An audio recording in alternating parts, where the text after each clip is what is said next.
Welcome back to the channel, everyone. Today we're delving into the surprisingly perilous world of passports. Now you might think of your passport as your ticket to freedom, your golden key to unlocking exotic locales and questionable all-inclusive buffets. But did you know this little book of liberty is shockingly easy to lose? That's right, your passport isn't just a document, it's a privilege.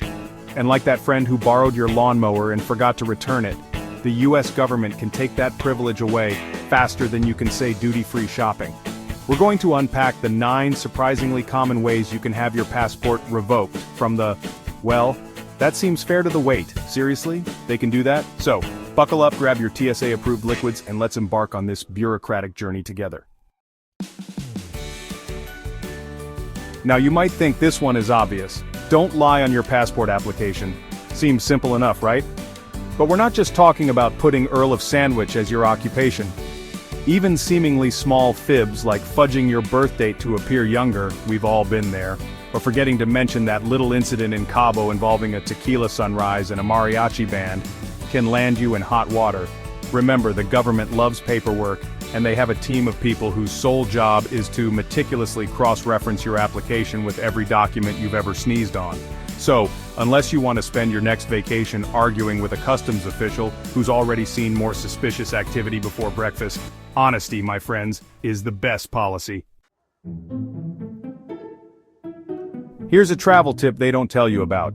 Committing certain crimes can turn that "welcome to insert country here" sign into a giant "go directly home" message. And we're not just talking about international incidents of grand larceny or trying to smuggle your emotional support peacock onto a transatlantic flight. Depending on the severity and nature of your conviction, even some domestic offenses can put your passport privileges on ice. So, if you're thinking about dabbling in, say, espionage or tax evasion, you might want to stock up on local travel brochures instead. Your future self, stuck at home with a stack of parking tickets and a lifetime ban from Chili's, will thank you. Child support. The other reason besides a crippling fear of flying that some people never leave the country. Now, we understand parenting is hard and sometimes that monthly payment can feel like it's going towards funding a small nation's gummy bear habit, but here's the thing. The government takes child support very, very seriously. So seriously, in fact, that if you owe more than $2,500 in back payments, they can and will revoke your passport. That's right, forget that trip to Disneyland. You're on a one-way ticket to Staycation City, population you and a judgmental goldfish. Moral of the story, pay your child support. Your passport and your kids will thank you. Chapter 4. International Lawbreaking 101. What not to pack, besides your common sense. Violation of U.S. law abroad. Here's a little secret. Just because you're wearing a fanny pack and taking selfies with a strategically placed Leaning Tower of Pisa, doesn't mean you're above the law. In fact, engaging in illegal activities abroad, even ones that seem delightfully charming and culturally specific to that region, we're looking at you, accidentally joining a smuggling ring for rare cheeses, can get your passport revoked faster than you can say, lost in translation. Remember, your passport isn't a get-out-of-jail-free card. It's more like a behave yourself or face the consequences pamphlet disguised as a travel document. So next time you're tempted to engage in some light international trespassing or try to barter your way out of a parking ticket using only gestures and a half-eaten croissant, just remember, freedom isn't free, and it certainly doesn't come with a side of duty-free liquor. Chapter 5. Spies, saboteurs, and sadly not you on vacation, terrorism or espionage. Okay, let's be real. If you're watching this video and thinking, I wonder if my upcoming heist of the crown jewels will affect my passport renewal, then, frankly, you've got bigger problems than we can solve. Engaging in terrorism, espionage, or anything that even remotely whispers threat to national security is a one-way ticket to a very different kind of travel experience. Think less luxury cruise ship and more government-issued interrogation room. The takeaway here? Stick to sightseeing and leave the international intrigue to Jason Bourne.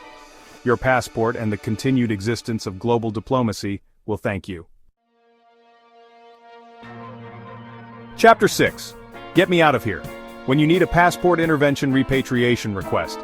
Now, this is where things get a little less you broke the law and a little more, well, this is awkward. Sometimes, US citizens living abroad might need to request the revocation of their own passport. Maybe they found themselves in a situation where they need to be extracted from a country quickly, or perhaps they've decided to renounce their US citizenship altogether. It's a rare occurrence, but it goes to show that even this little book of freedom has a break glass in case of emergency option. Just remember, once you break that glass, putting it back together is going to be a whole other bureaucratic adventure. Chapter 7, Double the citizenship, double the trouble, maybe, dual citizenship. Having dual citizenship can be a wonderful thing. 2 passports, double the travel options, twice the chance of getting upgraded to first class. Probably not, but a person can dream. However, things can get a bit tricky if your acquisition or use of that second passport throws a wobbly into the delicate ecosystem of US law or policy. It's a complicated area, and the specifics can vary, but essentially, if Uncle Sam feels like your dual allegiance is a bit too single white female for their liking, they might just ask for their passport back. From soldier to civilian, and maybe not leaving the country, active duty military violations. Serving in the military comes with a unique set of rules and regulations which, let's be honest, makes sense. You're dealing with highly sensitive information, specialized training, and enough firepower to make a Hollywood action movie director blush. So it stands to reason that certain military-related offenses, especially those that could potentially compromise national security or jeopardize ongoing operations, could result in passport revocation. It's a tough break, but hey, at least you'll always have those heartwarming memories of basic training to keep you warm at night. Chapter 9. Because the judge said so court order. And finally, we arrive at the because the court said so reason for passport revocation. Sometimes, a court order might require the surrender of your passport, particularly in cases involving international abduction, custody disputes, or other legal matters where your presence within the country is deemed absolutely, positively, non-negotiably necessary. It's a reminder that ultimately your passport isn't just a document, it's a symbol of trust. And sometimes when that trust is broken, whether by accident, negligence, or a series of unfortunate events involving a runaway llama and a misunderstanding about local customs, the consequences can be surprisingly swift and surprisingly grounding. Safe travels, hopefully keeping your passport and your freedom intact. So there you have it, folks. 9 reasons why your passport might suddenly decide to stay home, ranging from the well, that seems fair to the wait, seriously? They can do that? The good news is that most of these situations are avoidable. Pay your taxes, don't commit treason, try not to accidentally become an international art thief, and you'll likely be fine. Remember, knowledge is power, and when it comes to navigating the often confusing world of international travel, a little bit of knowledge can go a long way. Thanks for watching, stay informed, and for the love of all that is good and holy, please remember to pack your common sense, and as always,